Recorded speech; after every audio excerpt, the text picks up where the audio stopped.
dalu para kadang-kadang kalau di kawruh budaya lan sekolah kami wonten ing Cagak Suwing Sarupa. Ing dalu punika kula darasane nyanyi ngobrol-ngobrol iki. Kaitanipun kaliyan wulan puasa lan badhe tumapakipun Idul Fitri. Badhe kiyo kalau ini kados pundi anggenipun nindakaken ibadah siang lancar kawon nggih. Aku badhe wonten pambengan napa-napa nggih. Alhamdulillah. Nggih siang ing bulan puasa menika saged lumampah kanthi sae lancar lan saged tindakaken menapa ingkang dados dawuh-dawuhipun Gusti Allah. Dilalah kemawon ing wulan puasa niku kula panjenengan ginajan asring Jawa. Dadosipun menawi siang niku mboten pati yo nglangut bentar kan. Iya, perasaan niku panci niku Awanipun sekeca. kula lan panjenengan dikantut anugerah saking Gusti Ingkang Maha Kuwasa. Lah ugi ngaten badhe. Rikalanipun wulan puasa menika ageng kula panjenengan sami napa menika nggulang budaya wonten ing sanggar. Kadose saged lumampah kanthi sae liringan nggih. Kasunyatanipun kala wingi ngawontenaken saged buka siang sarengan. Nggih. Niku nek boten kaliyan dayanipun kanca-kanca anggenipun sami semangat tak boten badhe kedadosan. Nggih. Nggih, kanthi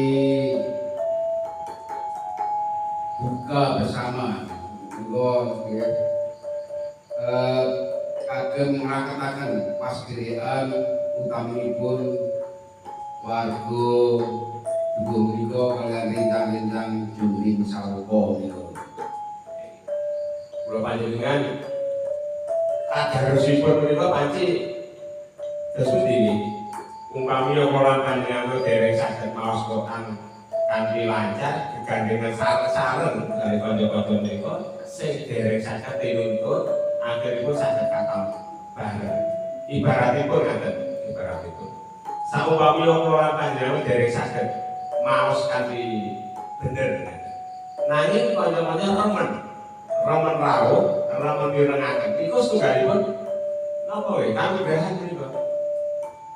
Kula panjenengan marsudi nyuwun dhateng Gusti Allah mugi-mugi Allah paring hidayah dhateng kula panjenengan ing satemah dipun gawelaken.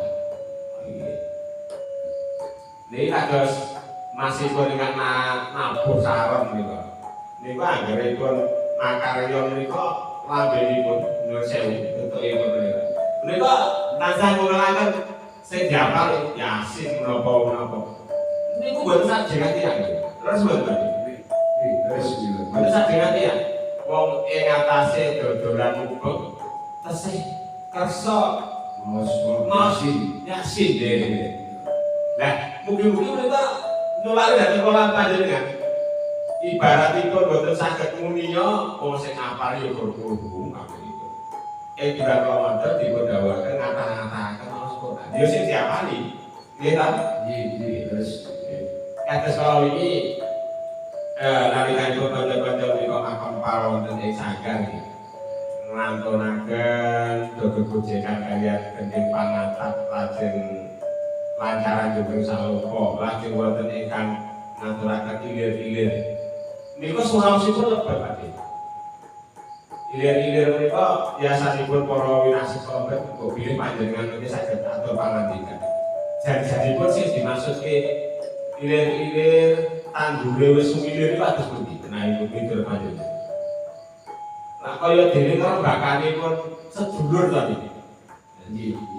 Sing maune ora ngerti sesepan agami, lir-ilir tandure wis sumilir tak ijo royo-royo tak sengguh temanten ayah. Jadi niki ibarataken wargane dhewe kula panjenengan sing ora ngerti napa kotak-katune agama gandeng cedhak.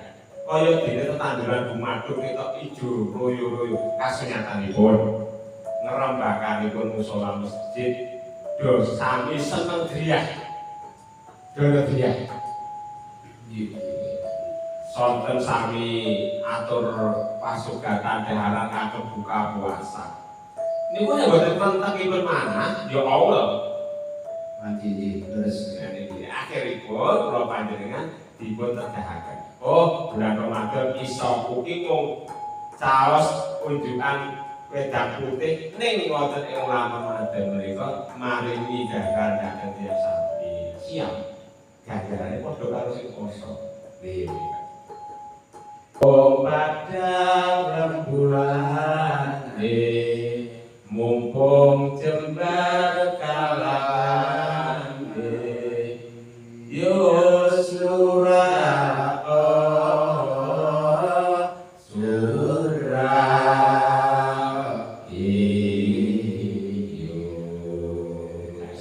romanaka saestu mugi-mugi panjenengan ingkang boten dangu menika saestu manani dateng kula panjenengan sumpamipun dhateng kebrayan agung utaminipun kadang-kadang nare-narekan wonten ing saha dening saputra. Mekaten matur nuwun sugeng panggihan wonten ing sanes wekdal rahayu-rahayu ingkang sami nyami. Assalamualaikum